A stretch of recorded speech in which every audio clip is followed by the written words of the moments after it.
ఎండలు చాలా ఎక్కువైపోతున్నాయి భయ్.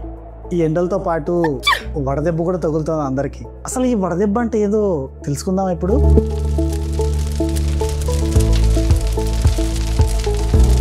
వడదెబ్బ or sun stroke or heat stroke అనేది ఒక severe related form of illness అనమాట. ఇది చెప్పక ముందు కొన్ని రిలేటెడ్ ఉంటాయి. ఏంటంటే హీట్ రిలేటెడ్ ఇల్నెస్ అంటారు. ఈ వడదెబ్బ తర్వాత కొన్ని ఎంటిటీస్ ఉంటాయి. ఇవన్నీ హీట్ రిలేటెడ్ ఇల్నెస్ కింద వస్తుంది అనమాట. హీట్ రిలేటెడ్ ఇల్నెస్ అనేది ఒక బ్రాడ్ టర్మ్ అనమాట. అంటే వేడి వల్ల వచ్చే జబ్బులు. ఈ వేడి రిలేటెడ్ జబ్బులు మనకి ఎందుకు వస్తున్నాయి, ఎలా వస్తుంది అని అంటే, ఇప్పుడు మనకి ఎండాకాలం. ఈ ఎండాకాలంలో ఎండలు అనేది చాలా ఎక్కువ ఉంటుంది అనమాట. మన బాడీలో, మన బ్రెయిన్లో pre optic nucleus of hypothalamus అనే ఒక పార్ట్ ఉంటుంది. ఇట్స్ ఎ టెంపరేచర్ సెన్సార్ అనమాట.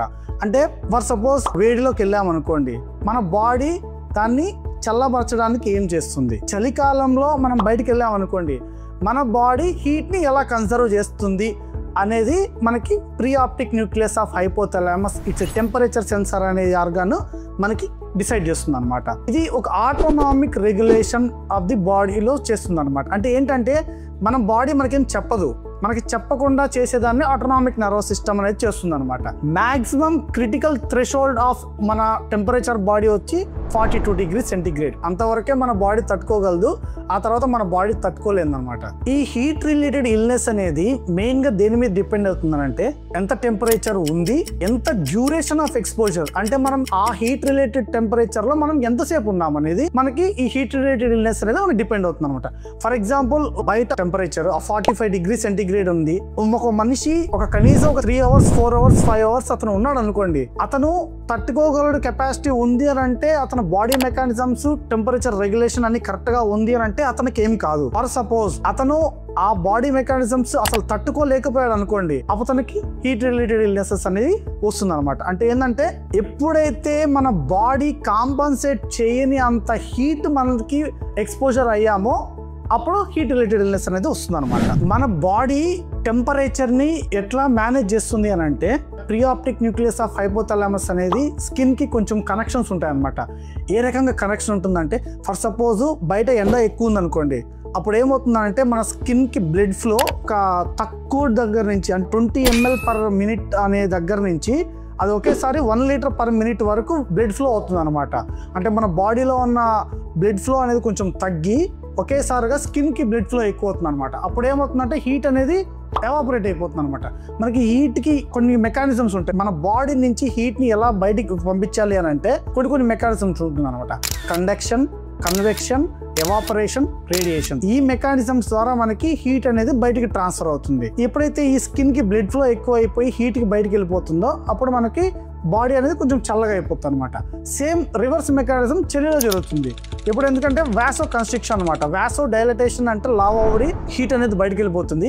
వాసో కన్స్ట్రిక్షన్ అంటే ఏంటంటే స్కిన్ లో ఉన్న బ్లడ్ వెసల్స్ చిన్నగా అయిపోవడం వల్ల మనకి హీట్ అనేది కన్సర్వ్ అయిపోతుంది అనమాట. చలిలో ఉన్నప్పుడు మనకి వాసో కన్స్ట్రిక్షన్ జరుగుతుంది, ఎండలో వెళ్ళినప్పుడు మనకి వాసో డైలేషన్ జరుగుతుంది అనమాట. వీటిలో కూడా మనకి మెయిన్ గా టైప్స్ ఉంటుంది అనమాట. టైప్స్ అనే దానికంటే కూడా minor disorders, mild disorder, severe disorder. ఈ మైనర్ డిజార్డర్స్ లో కొన్ని కండిషన్స్ ఉంటుంది అనమాట. అవి ఏంటి అని అంటే heat edema, heat cramps, heat syncope, heat tetany and heat rash అంటారు. మైనర్ డిజార్డర్స్ లో ఫస్ట్ది హీట్ ఎడిమా. హీట్ ఎడిమా అంటే ఏంటంటే, సడన్ గా ఎవరైనా ఎండలోకి వెళ్ళారనుకోండి, వాళ్ళకి ఏంటంటే ఒక్కసారిగా వాళ్ళు అక్లమటైజ్ కాలేదు కాబట్టి స్కిన్ కి ఉన్న ఫ్లో అంతా ఎక్కువైపోయి వాళ్ళకి వాపు అనేది ఎక్కువ వస్తుంది అనమాట. దీన్ని హీట్ ఎడిమా అంటారు. ఎడిమా అంటే వాపు అని, హీట్ ఎడిమా అంటే ఈ ఎండ వల్ల వచ్చిన వాపు అనమాట. దీనికి అంత భయపడాల్సిన అవసరం లేదు. కాళ్ళకు కానీ దానికైనా వాపులు వచ్చింది అని అంటే మనము పిల్లోస్ అన్ని పెట్టుకున్న తర్వాత అది ఆటోమేటిక్ గా వాపు అనేది తగ్గిపోతుంది అనమాట. తర్వాత హీట్ క్రాంప్స్ అంటారు అనమాట. హీట్ క్రాంప్స్ ఎవరికి వస్తుందంటే, కొంచెం హీట్ ఎన్విరాన్మెంట్ లేకపోతే ఎండలో కానీ ఎవరైనా ఎక్కువ స్ట్రెస్ ఎక్సర్సైజ్ కానీ కొంచెం ఎక్కువ వర్కౌట్స్ కానీ ఏమైనా చేశారు అని అంటే వాళ్ళకి బాడీలో ఉన్న వాటర్ కంటే కూడా వీళ్ళకి సాల్ట్ కంటెంట్ ఎక్కువ వెళ్ళిపోతుంది అనమాట. దానివల్ల వాళ్ళకి హీట్ క్రాంప్స్ వస్తుంది. ఎప్పుడైతే ఈ సోడియం కొంచెం ఇంబ్యాలెన్స్ అవుతుందో వాళ్ళకి కాళ్ళల్లో కానీ, అంటే మనకి ఈ పిక్కల్లో కానీ లేకపోతే కడుపులో కానీ వీళ్ళకి సివియర్గా నొప్పి వస్తుంది అనమాట. వాళ్ళకి ఓఆర్ఎస్ ప్యాకెట్స్ కానీ లేకపోతే సోడియం కానీ ఏమన్నా కొంచెం ఉప్పు వాటర్ ఇచ్చామంటే వాళ్ళు రికవర్ అయిపోతారు అనమాట. తర్వాత హీట్ సింకోప్ అంటారు. హీట్ సింకోప్ అంటే వేడిలో వాళ్ళు ఉండడం వల్ల స్కిన్కి బ్లడ్ ఫ్లో ఎక్కువ వెళ్ళిపోతుంది కాబట్టి బాడీలో ఇంకొంచెం బ్లడ్ తక్కువతుంది కాబట్టి వాళ్ళకి కొంచెం తల తిరగడం జరుగుతుంది అనమాట. దాన్ని హీట్ సింకోప్ అంటారు. వాళ్ళకి ఎక్కువ అంత ఇబ్బంది పడాల్సిన అవసరం లేదు. వాళ్ళకి జస్ట్ కొంచెం వాటర్ కానీ కొంచెం కూల్ ఎన్విరాన్మెంట్లో పెడితే ఆటోమేటిక్గా వాళ్ళు రికవర్ అయిపోతారు అనమాట. తర్వాత హీట్ టెటానీ అంటారు అనమాట. హీట్ టెటానీ అంటే ఏంటంటే కొంచెము వాళ్ళకి కార్పోపెడల్ స్పాజమ్స్ అంటారు అనమాట. ఈ హీట్ కొంచెం ఎక్కువ అయిపోవడం వల్ల కాళ్ళు చేతులు కొంచెం ఇట్లా వంకరలు పోతుంది అనమాట. ఇది కొంచెం ట్రీటబుల్ కండిషనే, దీనికి అంతా ఎవరు భయపడాల్సిన అవసరం లేదనమాట. హీట్ ర్యాష్ అంటారు. హీట్ ర్యాష్ అంటే ఏం లేదు, చెమటకాయలు అంటారు అనమాట. దీనికి కొన్ని పేర్లు ఉంటాయన్నమాట. దీన్ని లైకెన్ ట్రాపికస్ అంటారు, లేకపోతే మిలియేరియా ఆర్ ప్రిక్లీ హీట్ అంటారు. ప్రిక్లీ హీట్ పౌడర్ అని అంటారు కదా, అది ప్రిక్లీ హీట్ అనమాట. చెమటకాయలు ఉంటారు అనమాట.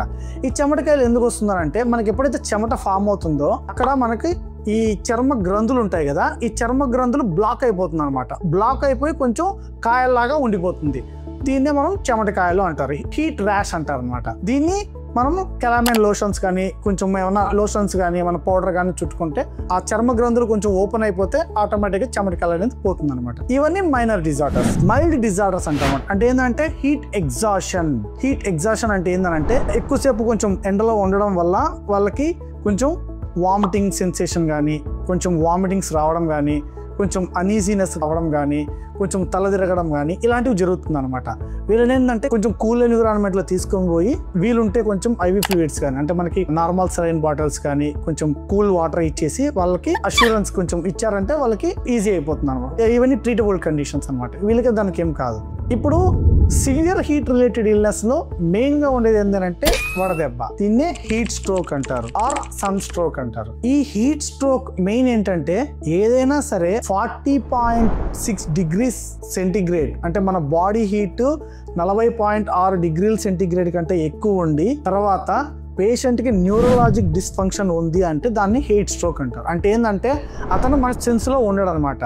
న్యూరలాజిక్ డిస్ఫంక్షన్ అంటే ఏంటంటే మనం చెప్పింది అతనికి అర్థం కాకపోవడం, అతను మనకి ఏం కన్వే చేయలేకపోవడం అనేది ఉంటుందన్నమాట. దీన్ని హీట్ స్ట్రోక్ అంటారు. అంటే ఏంటంటే ఇది severe form of heat related illness అనమాట. ఈ సన్ స్ట్రోక్ అనేది ఏంటంటే పేషెంట్ కి చనిపోయే అవకాశాలు చాలా చాలా ఎక్కువ ఉంటుంది.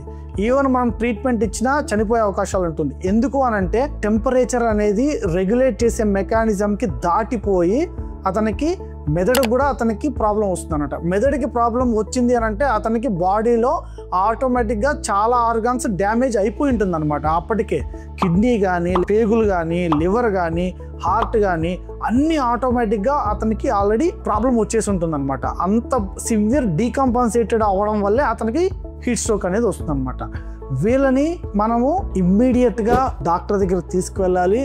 డాక్టర్స్ వాళ్ళని ఈ హీట్ రిలేటెడ్ సన్ స్ట్రోక్ వడదెబ్బ తగిలింది అని గ్రహించిన తర్వాత వాళ్ళకి ప్రాపర్ ట్రీట్మెంట్ అనేది కంపల్సరీగా తీసుకోవాల్సిందే. వీళ్ళు చనిపోయే అవకాశాలు ఉంటుంది కాబట్టి అట్లీస్ట్ మనం చాలా వరకు వీళ్ళని సర్వైవ్ చేసే వాళ్ళను అవుతాము. హీట్ స్ట్రోక్ కూడా మనకి 2 టైప్స్ ఉంటుందన్నమాట. ఇది classic heat stroke and exertional heat stroke అనమాట. క్లాసికల్ హీట్ స్ట్రోక్ అంటే ఏంటంటే చిన్నపిల్లలకి పెద్దవాళ్ళకి ముసలి వాళ్ళకి ఇమ్యూనో కాంప్రమైజ్డ్ అంటే ఇమ్యూనిటీ తక్కువ ఉండే వాళ్ళకి వీళ్ళకి వచ్చిందంటే దీన్ని క్లాసిక్ హీట్ స్ట్రోక్ అంటారు. ఎగ్జర్షనల్ హీట్ స్ట్రోక్ అంటే ఏంటంటే ఎండలో ఎక్కువసేపు ఒక స్ట్రెనస్ వర్కౌట్స్ అనమాట. అంటే కూలీలు కానీ లేకపోతే హమాలీ పని చేసే వాళ్ళు కానీ ఇట్లా ఉన్నదానికంటే ఎక్కువ పని చేసే వాళ్ళకి వచ్చేదాన్ని ఎగ్జర్షనల్ హీట్ స్ట్రోక్ అంటారు.